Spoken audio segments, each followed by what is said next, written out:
नमस्कार दोस्तों।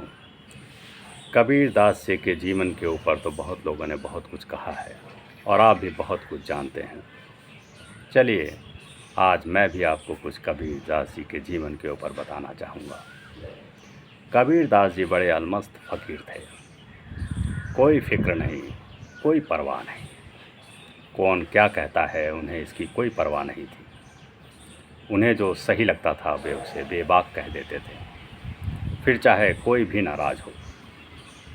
उन्हें इस बात की चिंता नहीं थी कि कोई उन्हें माने या ना माने, कोई उन्हें सम्मान दे या अपमान दे, कोई उन्हें धन दे या ना दे, परिवार वाले समाज वाले साथ दें या ना दें, लेकिन वे सत्य को साथ समझते थे, सत्य का साथ देते थे, सत्य के साथ रहते थे और जो भी अनुभव में उन्हें सत्य प्रतीत होता था उसे वे तुरंत कहते थे और किसी से नहीं डरते थे। वे ये नहीं सोचते थे कि जो भी वो कह रहे हैं है तो सत्य ज़रूर, लेकिन बड़ा कड़वा है और लोगों को बर्दाश्त नहीं होगा। लोग उन्हें परेशान कर सकते हैं, उनको कोई ना कोई हानि पहुंचा सकते हैं, लेकिन कबीर को इस सब से कोई मतलब नहीं था, कोई वास्ता नहीं था। वे किसी से डरते नहीं थे। वे जो सत्य देखते थे उसे तुरंत बेबाक कह देते थे। तो कबीर दास जी के समय ही वहाँ के एक राजा था सिकंदर लोधी।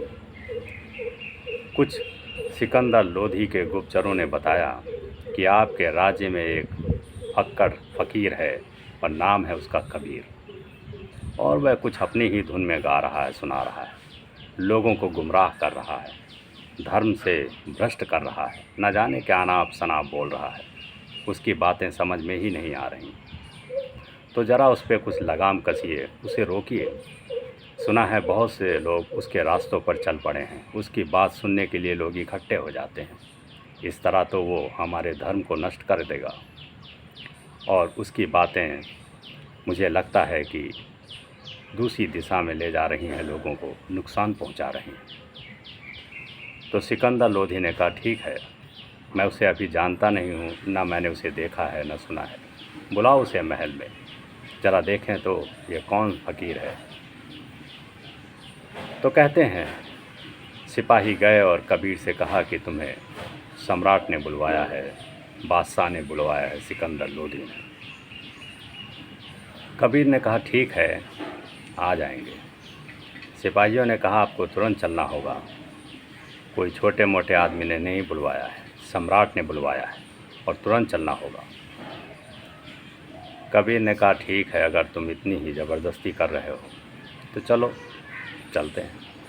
और कहते हैं कबीर उन सिपाहियों के साथ महल में दाखिल हुए और ना कोई औपचारिकता, ना उन्होंने सिर झुका के सम्राट लोधी को कोई अदब से प्रणाम किया, ना कोई नमस्कार, ना कोई दुआ सलाम, बस यूं ही खड़े सिकंदर लोधी को देखते रहे।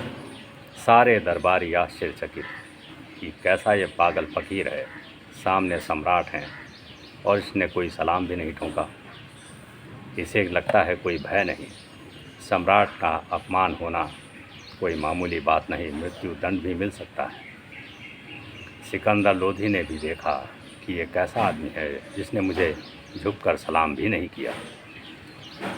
सिकंदर लोधी ने कहा कि जैसा मैंने सुना था लगता है तुम वैसे ही हो, तुम्हारा पास इतना घमंड है, तुम्हें इतना गुरूर है अपने ज्ञान पर, और लगता है तुम्हें यह भी तमीज़ नहीं कि तुम एक सम्राट के दरबार में हो और तुम्हें उसे प्रणाम करना चाहिए, उसे सलाम करना चाहिए। क्या तुम्हें इतना भी सबक याद नहीं? क्या तुम्हें इतना भी पता नहीं? तो कहते हैं कबीर ने कहा महाराज आप होंगे सम्राट, लेकिन मेरा सिर झुकता है सिर्फ उसी एक सम्राट के सामने, और वह हैं राम, और वह तो आपके भीतर भी हैं, मेरे भीतर भी हैं। मैं उन्हें ही प्रणाम करता हूँ झुककर, लेकिन इस वक्त आप के सिपाहियों ने यह कहकर मुझे यहाँ बुलवाया है कि सिकंदर लोधी ने बुलवाया है, एक सम्राट ने बुलाया है, और मैं अभी आपको ही देख रहा हूँ, आपके भीतर के भगवान को भी नहीं देख रहा हूँ। जिस वक्त मैं आपके भीतर के राम को देख लूँगा उस वक्त मेरा सिर अपने आप झुक जाएगा। अभी तो मेरी आंखें एक सम्राट को देख रही हैं और मैं सम्राट के सामने अपना सिर नहीं झुकाता, क्योंकि मेरे लिए तो सिर्फ एक ही सम्राट है और वह है राम। राम के आगे ही मेरा सिर झुकता है, बिना झुकाए ही झुकता है, कहना नहीं पड़ता, अपने आप ही झुकता है।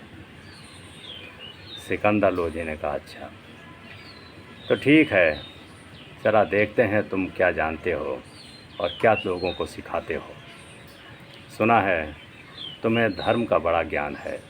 कौन सी ज्ञान की बातें तुम जानते हो जो हमारे धर्म में नहीं?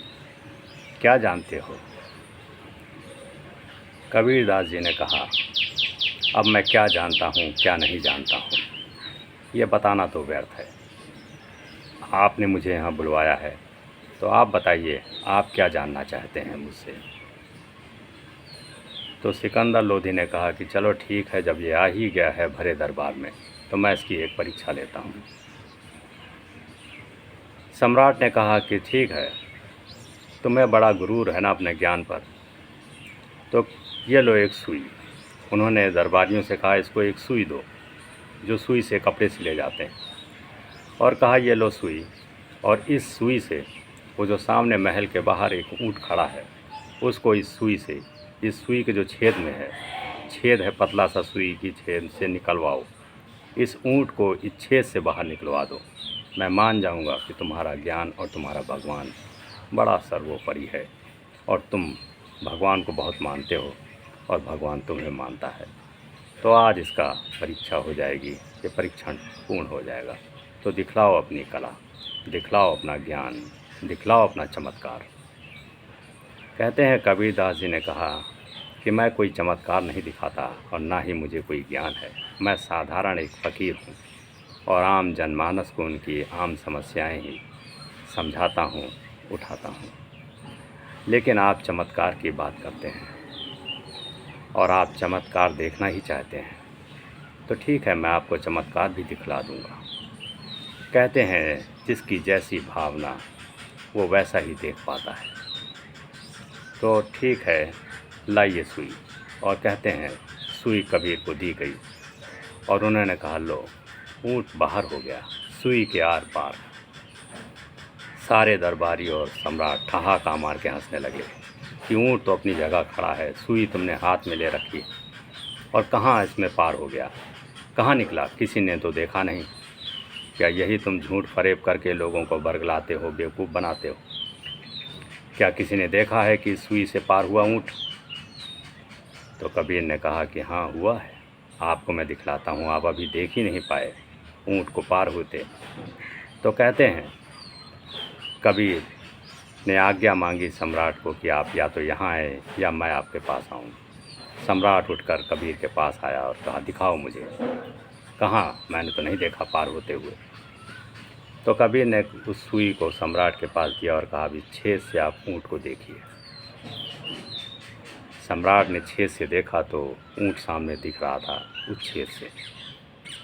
कबीर ने कहा, तो इसी तरह तो कह रहा हूँ, पार हो गया। अगर पार ना होता तो इस छेद से उस पार कैसे दिखता, और वो ऊँट आपकी आंखों तक कैसे आता सुई की इस नोक से इधर।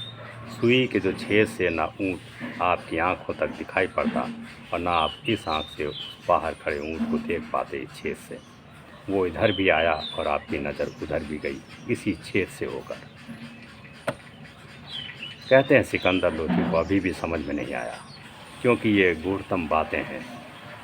फिर कबीर ने और कुछ समझाया और कुछ कहा कि देखो सम्राट, आप आकाश में देखो चांद तारों सूरज को, बड़े हैं ये तो ऊँट से भी लाखों करोड़ों अरबों गुना बड़े हैं सूरज चांद, ये तारे जो चमकते हैं बादलों में आकाश में, और इनको हम अपनी आँखों से देखते हैं।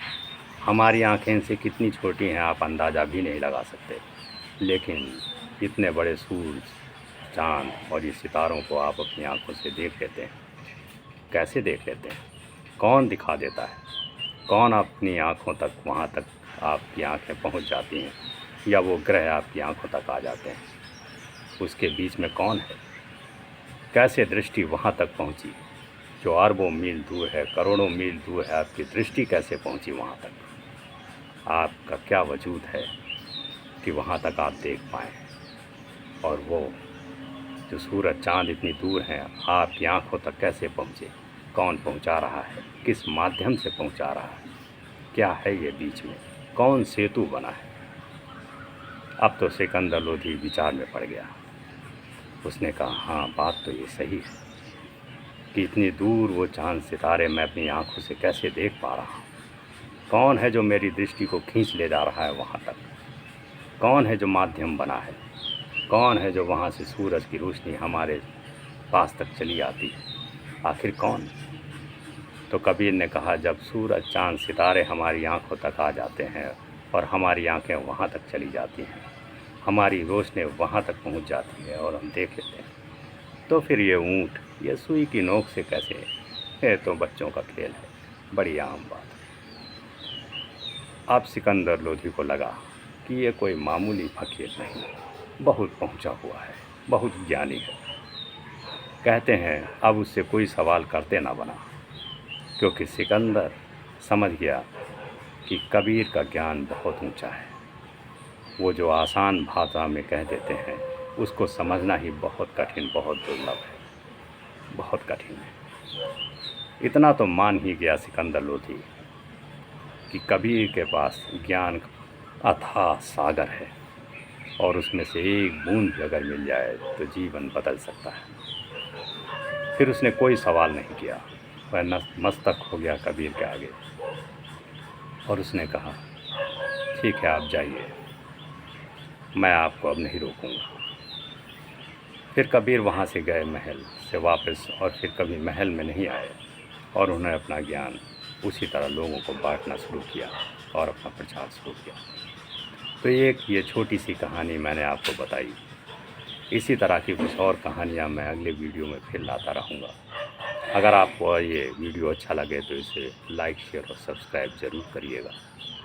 इससे मुझे प्रेरणा मिलेगी, हौसला मिलेगा और अच्छे वीडियो लाने के लिए। और आपको फिर बहुत बहुत धन्यवाद, आपने अपना कीमती वक्त दिया इस वीडियो के लिए। आपको बहुत बहुत धन्यवाद।